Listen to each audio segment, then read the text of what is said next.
Bismillahirrahmanirrahim. Assalamu alaikum.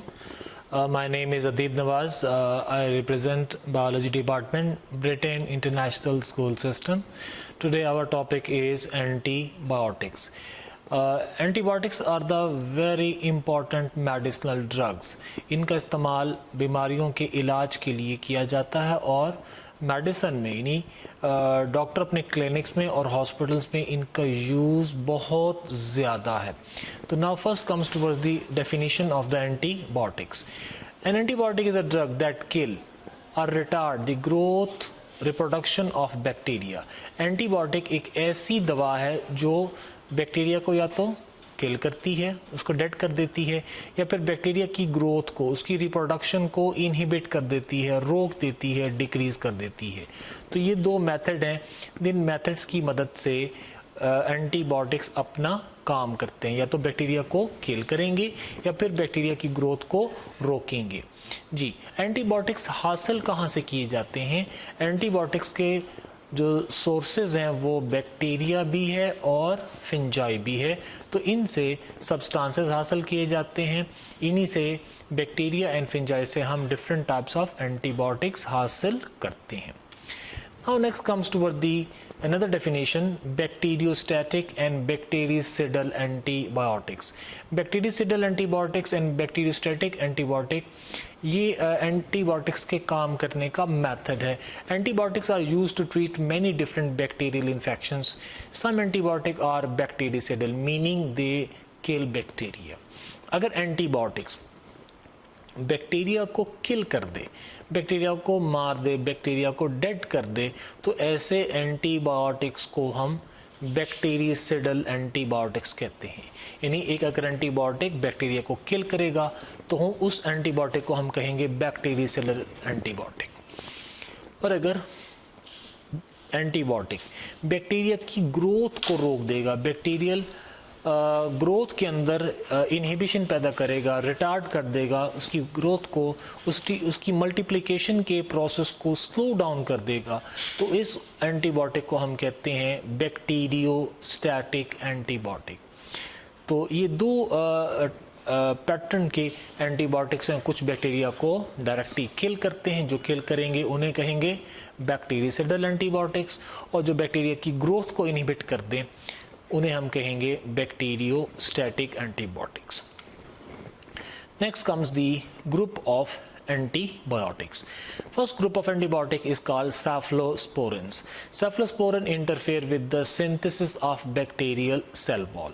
Cephalosporin ऐसे antibiotics हैं जो कि बैक्टीरिया के सेल वॉल के बनने के प्रोसेस को रोक देते हैं, उसमें मदाखलत पैदा कर देते हैं, उसमें रुकावट डाल देते हैं, जिसकी वजह से बैक्टीरिया की सेल वॉल सिंथेसाइज नहीं हो पाती. इसलिए सेफलोस्पोरिन होते हैं बैक्टीरिसिडल. यानी इसकी वजह से बैक्टीरिया किल हो जाता है, बैक्टीरिया डेड हो जाता है. तो सेफलोस्पोरिन काम किस तरह से करते हैं? Number 1, they interfere the synthesis of bacterial cell wall. So its category is bactericidal. Cephalosporin का यूज कहाँ है? Cephalosporin are used to treat pneumonia, sore throat, tonsillitis and bronchitis. इन इन्फेक्शंस के अंदर सेफलोस्पोरिन का यूज किया जाता है. जी, second group of antibiotics is tetracyclines. These are broad spectrum bacteriostatic antibiotics and inhibit the bacterial protein synthesis. तो tetracycline broad spectrum bacteriostatic antibiotics हैं. यानी ये बैक्टीरिया की ग्रोथ को इनहिबिट करते हैं. और ब्रॉड स्पेक्ट्रम का मतलब है कि ये बैक्टीरिया की बहुत सारी टाइप्स को, बैक्टीरिया की बहुत सारी स्पीशीज़ को रोकने की सलाहियत रखती हैं. अभी इनका काम कैसे का अंदाज़ कैसा है, यानी इनका मोड ऑफ एक्शन कैसे है?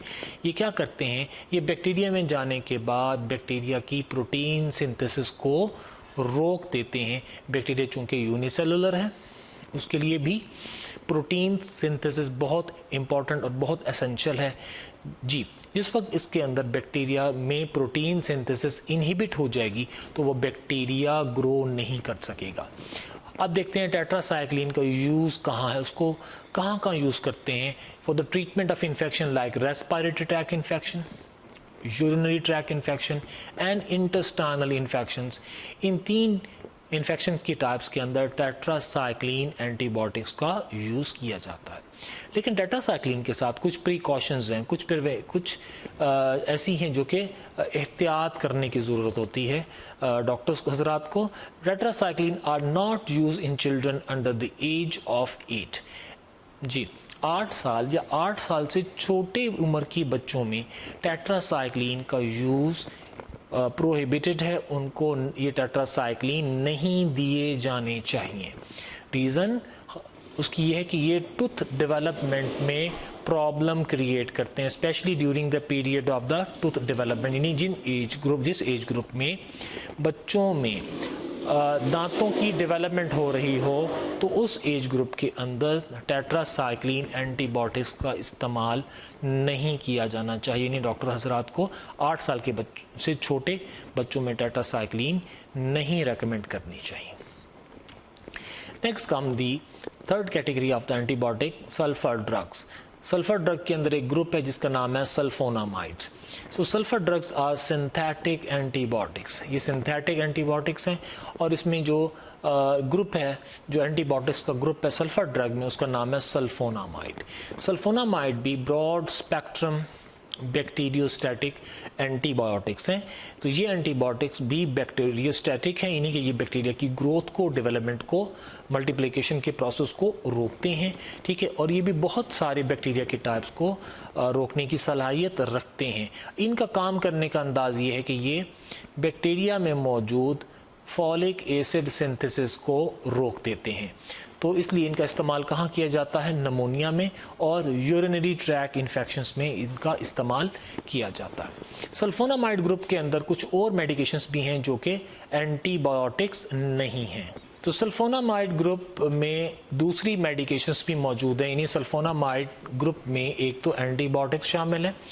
एंटीबायोटिक्स के अलावा भी इसके अंदर जो दूसरी ड्रग्स की कैटेगरी है, ग्रुप है, उसे कहते हैं थायाजाइड डायूरेटिक्स। ये थायाजाइड डायूरेटिक्स ब्लड प्रेशर को कंट्रोल करने में यूज़ होते हैं। यानी अगर किसी शख्स का ब्लड प्रेशर नॉर्मल से ज़्यादा रहता है तो उन अफराद में थायाजाइड डायूरेटिक्स डॉक्टर प्रिस्क्राइब करते हैं और इसका इम्पैक्ट ये आता है कि उस शख्स का, उस पेशेंट का ब्लड प्रेशर लो होकर नॉर्मल रेंज में आ जाता है। तो एक तरफ सल्फर ड्रग में मौजूद सल्फोनामाइड ग्रुप एंटीबायोटिक भी है, लेकिन इसका जो दूसरा ग्रुप है वो ब्लड प्रेशर को कंट्रोल करने के लिए यूज़ होता है। तो जिस पर बात आए थायाजाइड डायूरेटिक की, these are the medicine for lowering blood pressure जी। अब हम देखते हैं एक साइड बॉक्स है, इसको देखते हैं broad spectrum and narrow spectrum antibiotics. Broad spectrum antibiotics ऐसे एंटीबायोटिक्स हैं जो बहुत सारे बैक्टीरिया की स्पीशीज़ को कंट्रोल करने की सलाहियत रखते हैं, जो बहुत ज़्यादा मिकदार में, बहुत ज़्यादा तादाद में बैक्टीरिया की स्पीशीज़ को किल भी कर सकती हैं या उनकी ग्रोथ को इनहिबिट भी कर सकती हैं। लेकिन कुछ एंटीबायोटिक्स ऐसी भी हैं जो कि चंद बैक्टीरिया की टाइप्स पर, चंद बैक्टीरिया की स्पीशीज़ के ऊपर इफ़ेक्टिव होंगी, ठीक है। तो ऐसी एंटीबायोटिक्स को हम कहते हैं नैरो स्पेक्ट्रम एंटीबायोटिक्स। तो नैरो स्पेक्ट्रम एंटीबायोटिक्स का यूजेज निस्बतन कम है, ब्रॉड स्पेक्ट्रम एंटीबायोटिक्स का यूजेज निस्बतन ज़्यादा है, क्योंकि वो बहुत सारे टाइप्स की बैक्टीरिया को किल करने की सलाहियत रखती हैं। Antibiotic resistance. एंटीबायोटिक रेजिस्टेंस किस तरह से होती है, यानी एक बैक्टीरिया किस तरीके से अपने आप को तैयार करता है कि एंटीबायोटिक उसे किल ही ना कर सके, एंटीबायोटिक उसकी ग्रोथ को रोक ही ना सके। तो antibiotics are extremely important in the medicine, but unfortunately bacteria are capable of developing resistance to them. Medicine में चूंकि इनकी बहुत ज़्यादा अहमियत है, इसका इस्तेमाल बहुत ज़्यादा है, ठीक है, ज़्यादा यूज़ होने की वजह से भी एंटीबायोटिक्स के अगेंस्ट रेजिस्टेंस डेवलप हो जाती है। बैक्टीरिया खुद से सीख लेता है, खुद से लर्न कर लेता है कि इस एंटीबायोटिक को काम करने से किस तरह से रोकना है। Such bacteria are not affected by commonly use antibiotics. Bacteria have number of the ways of developing resistance. Bacteria के पास बहुत सारे तरीके होते हैं कि उन तरीकों को इस्तेमाल करके वो एंटीबायोटिक्स को काम करने से रोक सकता है। अब देखते हैं कि कौन कौन से। उनमें से एक तरीका, एक मेथड ये है कि their internal mechanism stop the working of antibiotic. जिस वक्त एंटीबायोटिक मॉलिक्यूलर फॉर्म में बैक्टीरिया के अंदर एंटर होता है, उसके साइटोप्लाज्म में एंटर होता है, तो बैक्टीरिया उस एंटीबायोटिक को काम करने से ही रोक देता है, उस एंटीबायोटिक के स्ट्रक्चर को चेंज कर देता है।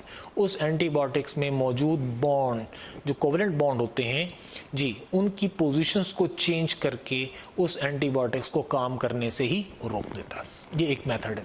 Bacteria can also transfer the gene responsible for the antibiotic resistance between them. यानी अगर एक बैक्टीरिया किसी एंटीबायोटिक के अगेंस्ट रेजिस्टेंस हासिल कर लेता है तो वो दूसरे बैक्टीरिया को उसका जीन फॉरवर्ड करके उसे भी इन्फॉर्म कर देता है, ताकि दूसरा बैक्टीरिया और बाकी बैक्टीरिया की कम्युनिटी भी रेजिस्टेंस हासिल कर ले। तो अगर एक बैक्टीरिया रेजिस्टेंस हासिल करेगा तो पूरी बैक्टीरिया की पॉपुलेशंस के अंदर वो जीन्स के ज़रिए से उन्हें भी रेजिस्टेंस सिखा देगा।